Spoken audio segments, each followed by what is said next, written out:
Itong tinatawag nilang pagdiriwang ng Pasko, ito po ay pistang pagano. Ayaw nila sa Pasko, Disyembre 25. Pero nagdiriwang sila New Year. Kaya nga, si Senador Marco Rita, meron pa siyang pag-greetings sa New Year. Eto. Isang maligaya, payapa at makabuluhang bagong taon sa ating lahat. Kung bawal sa Iglesia ni Kristong Tatag ni Felix Manalo ang pagdiriwang sa mga selebrasyon na una na nagdiwang ay mga pagano. Ang tanong, bakit sila nagdiriwang ng New Year? Ang pinakamalaking problema sa argumento ng Iglesia ni Cristo, mga kapatid, na Tatag ni Felix Manalo, ay hindi nila panindigan ang sarili nilang pananampalataya. Bakit? Ayon sa INC, bawal ang selebrasyon na ang mga pagano ang unang nagdiwang nito. Iyan ang dahilan kung bakit tinutuligsa nila ang Pasko dahil sa pagano daw. Pero noon, nakasulat sa kanilang Pasugo Magazine na ang Pasko ay sa Kristiyano. Pero ngayon, sa modernong panahon, ang Pasko ay sa pagano. Pero pinagdiwang nila New Year. Ito, pagdiriwang ng New Year sa January 1 ay nagmula ito sa ancient Rome. Ito'y nakalaan para sa Diyos-Diyosang si Janos. Silipin natin yung grupo ng The Revealers. Grabe ang kanilang banat dahil ad hominem talaga. Ang dahilan daw sa pagsagot natin, dahil palpak ang ating pagtatanggol at gusto lamang sumikat. Parang ganito lang din yan. Willing sumikat kahit sa kapalpakang paraan ng pagtatanggol tungkol sa pananampalatayang Katoliko. Ibig ba sabihin, dahil sa palpak nilang presentation na sa pagano ang Christmas, kung ibalik natin, ibig ba sabihin, willing silang sumikat? Yung banat nila kaugnay sa Pasko ng simbahang Katoliko na ipinagdiwang natin. Samahan ninyo ako.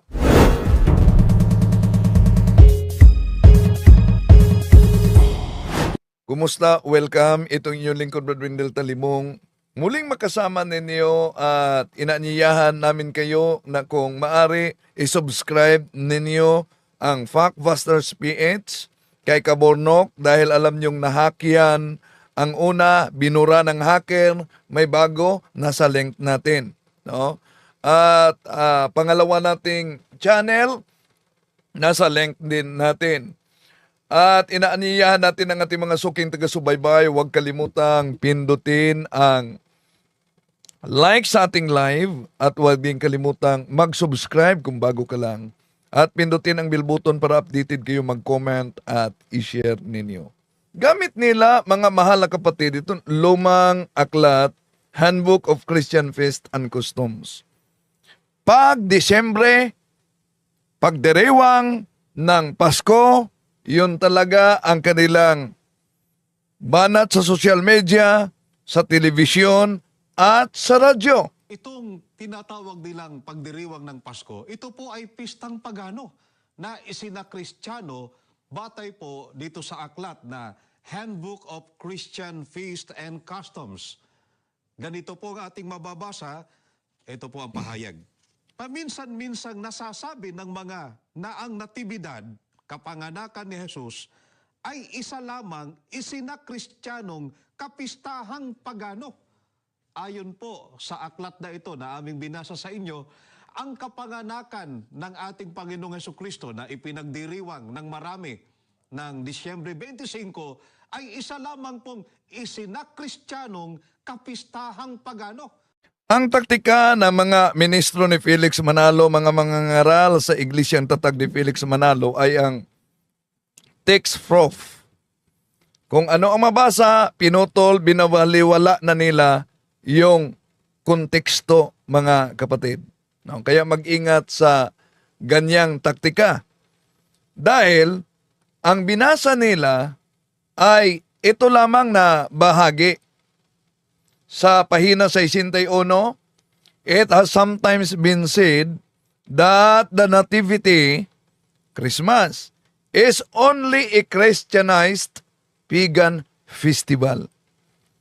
Yon, kung wala kayong kopya sa aklat na ito na ginagamit ng mga ministro at inusinting-inusinti kaugnay sa aral ng simbahang katoliko, abay, baka mapauo kayo at magiging kabilang sa matanghay sa ganitong uri ng propaganda.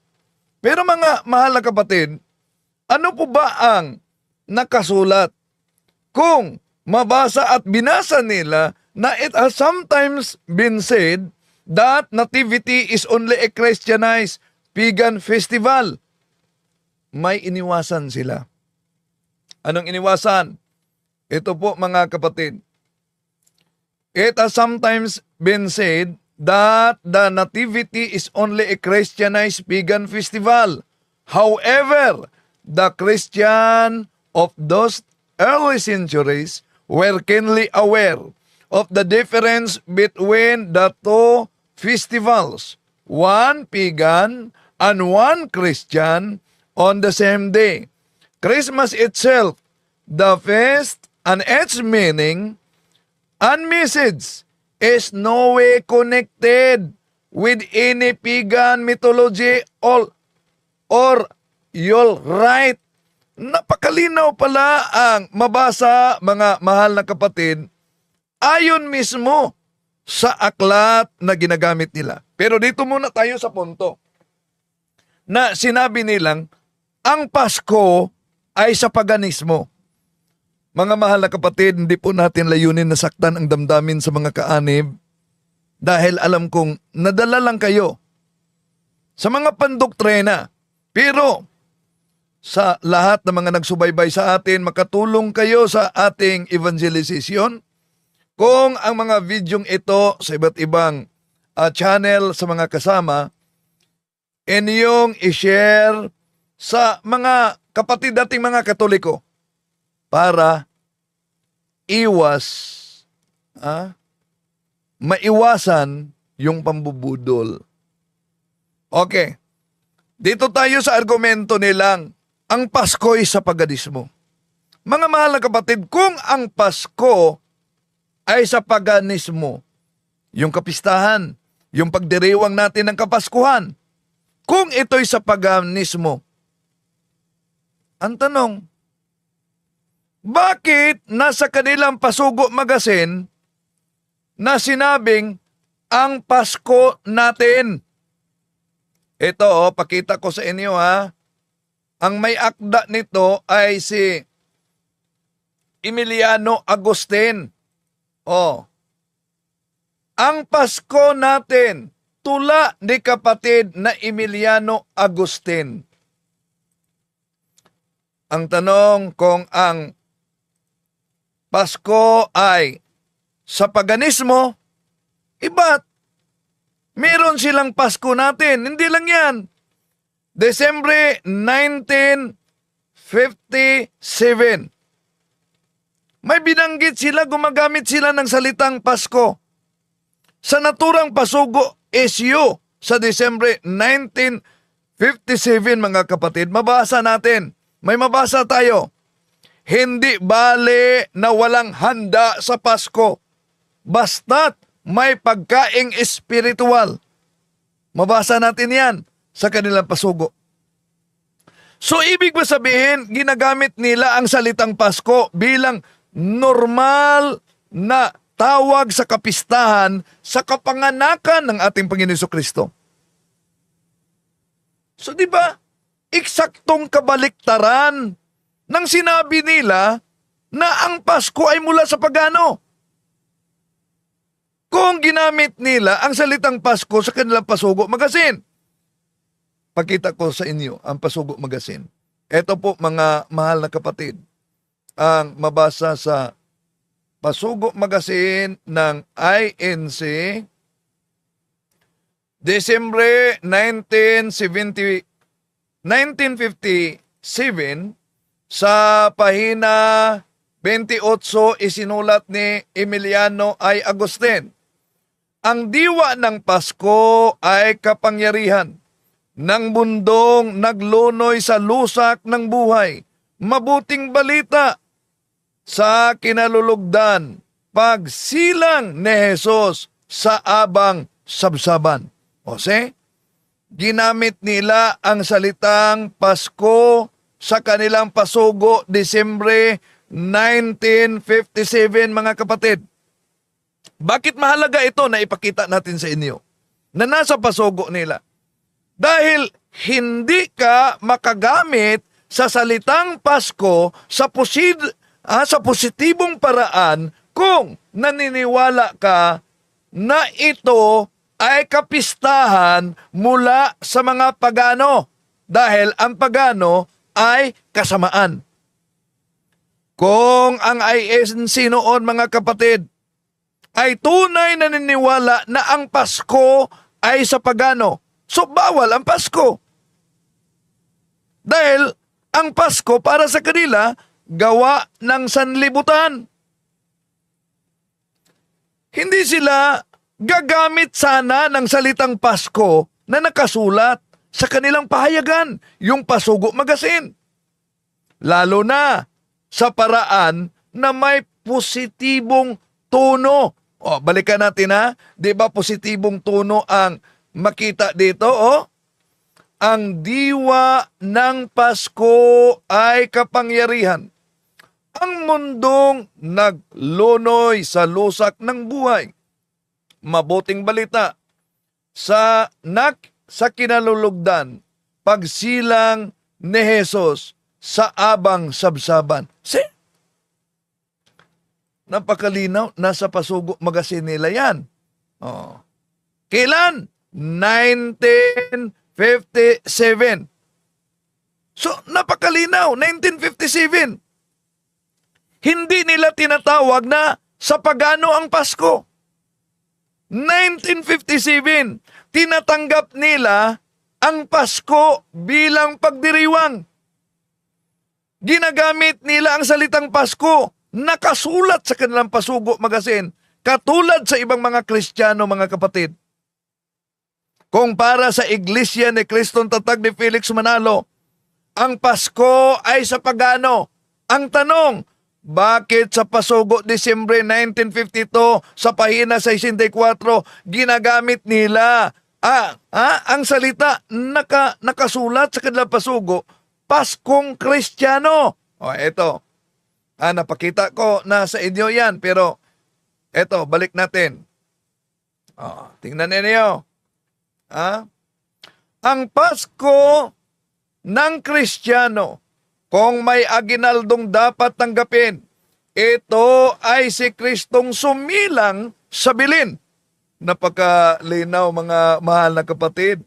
Meron silang nakasulat na ang Paskong Kristiyano. Bakit?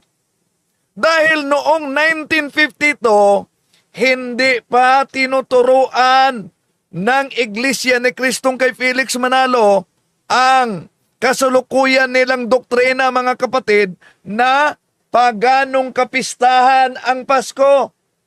Ibig sabihin, nagbago ang aral ng Iglesia ni Manalo paglipas ng mga panahon.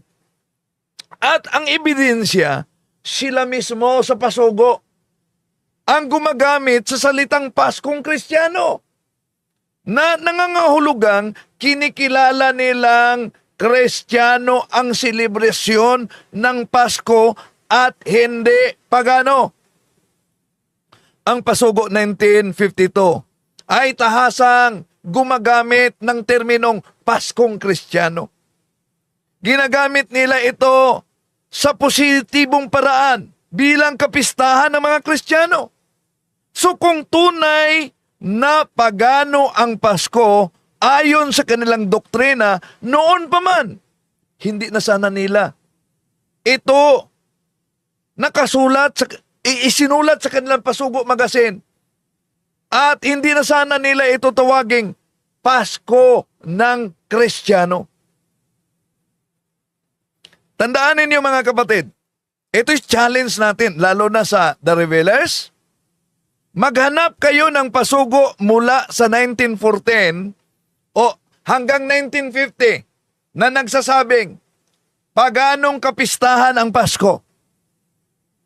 Ang doktrinang ito ay lumitaw lang mga kapatid pagkatapos sa 1960s.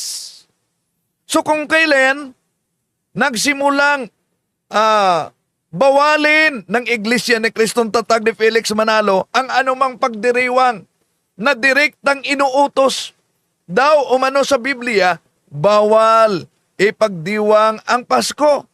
Kaya noong 1952, normal pa sa kanila ang pagsulat tungkol sa Paskong Kristiyano. Ibig sabihin, mismong ang Iglesia ni Kristong Tatag ni Felix Manalo ang napakita ng doktrinang pabago-bago. Kung Pasko ay sa pagano, bakit Kristiyano ang tawag nila? Bakit ito lumabas sa opisyal nilang magasin, ang Pasugo Magasin? Bakit wala silang tutol sa Pasko noon na sinulat nilang Paskong Kristiyano? Dahil hindi pa iyon aral nila sa taong iyon na ang Pasko ay Pasko ng mga pagano. Di lang yan. 1956 na Pasugo Magasin. Ito po ang ating mabasa mga mahal na kapatid. 1956 sa pahina 10 ni Emiliano Agustin. Ang Pasko natin, sumilang si Jesus sa abang sabsaban. Tinubos tayo sa dilim ng buhay. Si Jesus ang ating Pasko, ang kapayapaang dapat matamo. See? Nasa kanilang pasugo. Diba? Nakakagulat. Bakit? Bakit may Pasko natin? Sa Pasugo, Disyembre 1956, pahina 10, kung ang INC ay itinuturo na ang Pasko ay Pasko sa mga pagano. Ano ang sinabi sa Pasugo 1956? Pahina 10, binabanggit, Pasko natin ang pagsilang ng ating Panginoong Hesukristo sa abang sabsaban. Ibig sabihin, kinikilala nila ang mismong kapanganakan ng ating Panginoong Hesukristo sa Pasko. Ano ang problema dito mga kapatid? Alam nyo, ang malaking problema dito, kung pagano ang mismong paggamit sa salitang Pasko. Ulitin ko, malaking problema ito. Kung pagano ang paggamit sa salitang Pasko, bakit sa Pasugo Magasin 1956 nakasulat ang Pasko natin?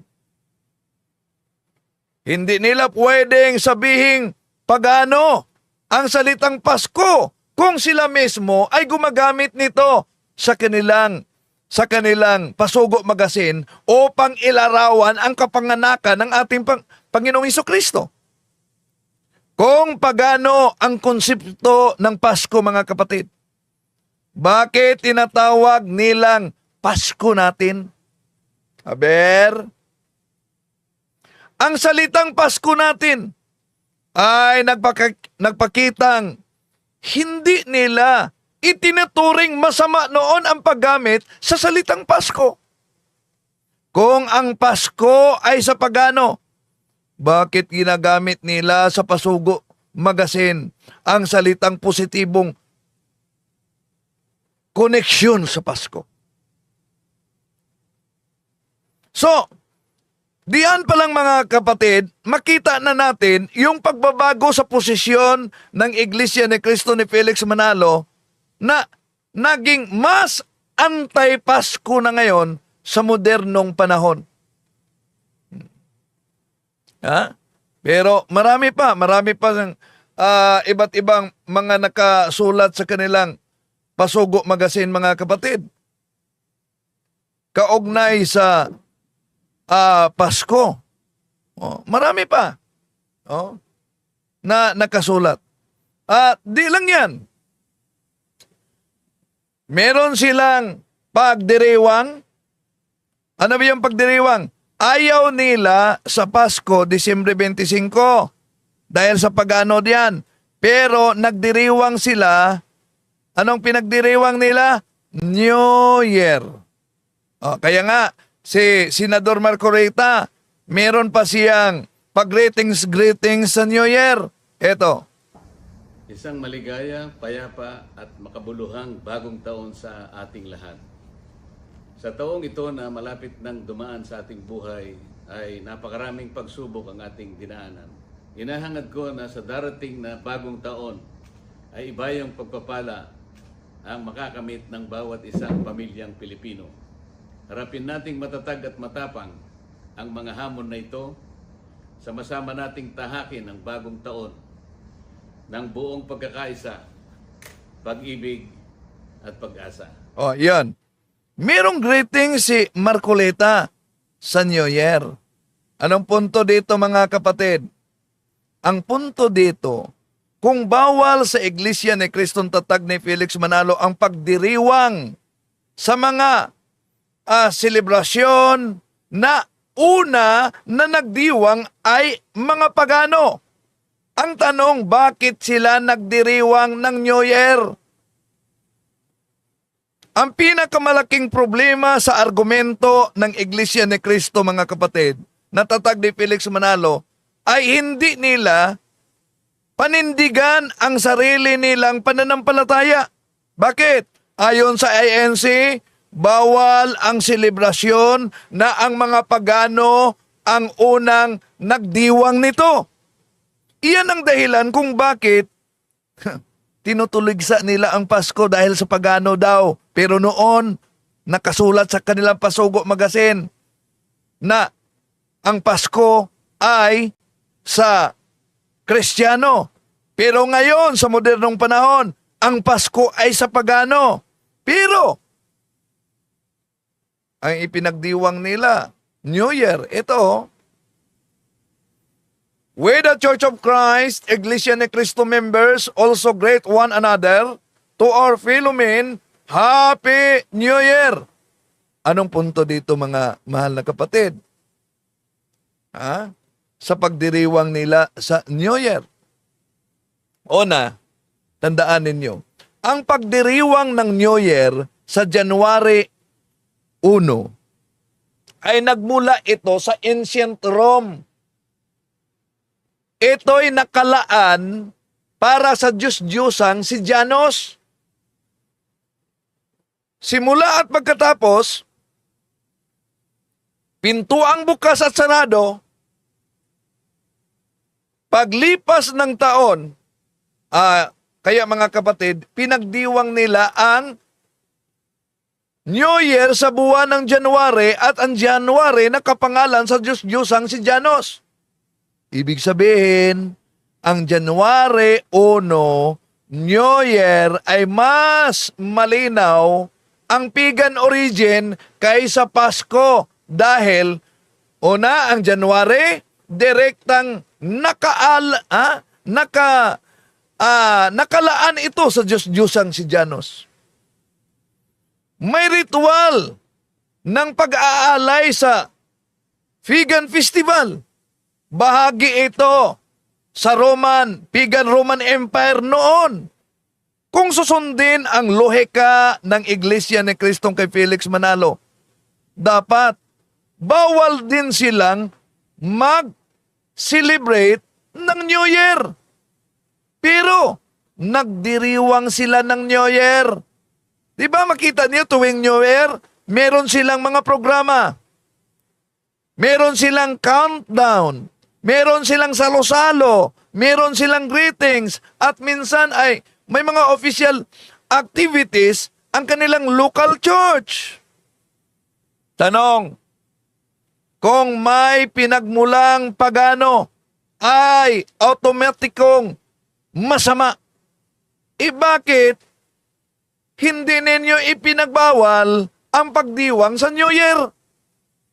Kaya mali ang pamantayan ng Iglesia ni Kristong Tatag ni Felix Manalo. Kung ang batayan ay bawal dahil galing sa pagano, una ang mga pagano, kung iyon ang totoo, dapat wala kayong New Year. Kung iyon ang totoo, dapat wala kayong birthday dahil ang mga pagano nagdiwang ng birthday. Di ba? Eranio Manalo, Felix Manalo, Eduardo Manalo, nagdiwang ng birthday. Sa Bible, merong mga pagano nagdiwang ng birthday. Dapat wala kayong wedding ring. Dahil ang wedding ring, mga pagano gumagamit niyan. Dapat wala kayong mga buwan, wala kayong taon. Bakit? Ang sa kalendaryo, galing yan sa Roman gods. Wala kayong araw at linggo. Dahil yung Sunday, Sun God. Thursday, Thurs na Diyos-Diyosan. So, hindi nila iyon masunod mga kapatid. Diba? Sa kanilang aral, atin lang sinagot yung kanilang argumento. Dahil ayon pa sa taga The Revealers, palpak daw ang ating pagdipinsa. Parang ganito lang din yan. Willing sumikat kahit sa kapalpakang paraan ng pagtatanggol tungkol sa pananampalatayang Katoliko. Ngayon, ibalik natin. Batay sa ating presentation, gamit ang kanilang pasugo, sino ngayon ang lilitaw na kapalpakan na aral? Di po natin layunin na saktan ang damdamin sa bawat isa, lalo na sa mga kaanib nila. Pero kung nasaktan man kayo, hingi ako ng kapatawaran.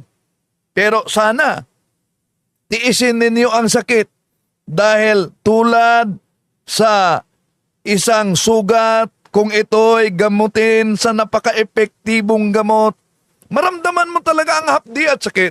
Pero sa likod niyan ay may kagalingan. Balik sa inyo, Brajendo. Talibong, ayan, so punta na po tayo doon sa ating tanungan portion. May nakita kong katanungan dito, no? Ito ay galing kay lang ha. Ito ay galing kay Jose Asuelo. Bakit ang taga wait lang. Napagit ko ba si Badetata Rosal? Badetata, nakaglit ka Badetata? Wala. Nakagrade na ganina. Okay.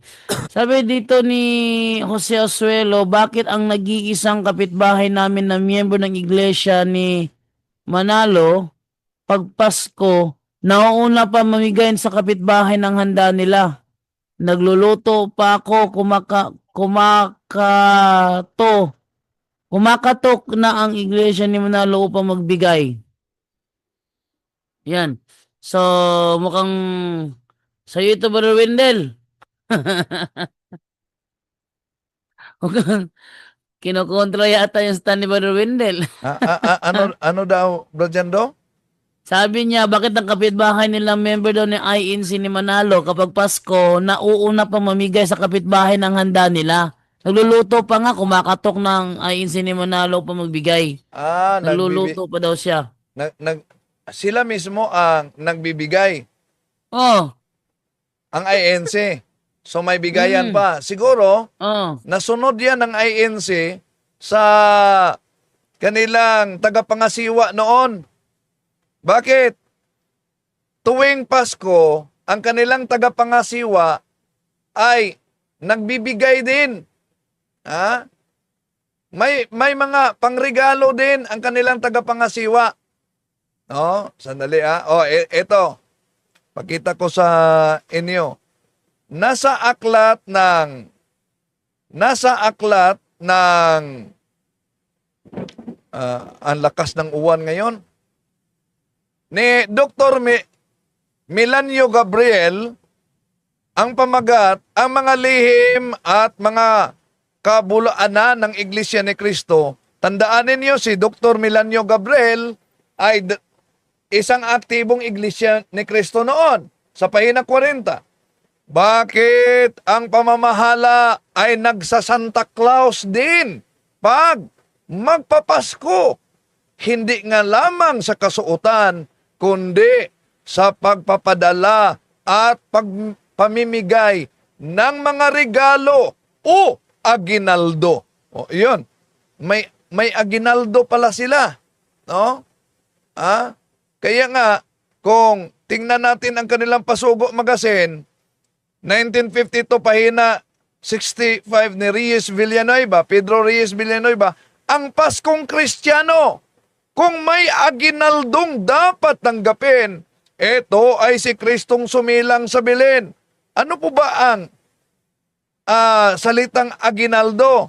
Ang salitang aginaldo, ang ibig sabihin yan ay pagbigay ng Christmas gift at pati na bonus. Tingnan nyo, silipin niyo sa Wikipedia. Ito ang mabasa natin sa Wikipedia kung ano ang aginaldo. Aginaldo, a gift given at Christmas or the feast of the Epiphany. A gift given on any other holiday or occasion. Christmas fee, bonus. So bonus. Kaya, yon. Kung ayaw nila ng Pasko, ay dapat wag din yung tanggapin ang bonus, ha? Pamigay mo yan. Dahil sa pag-ano pala yan.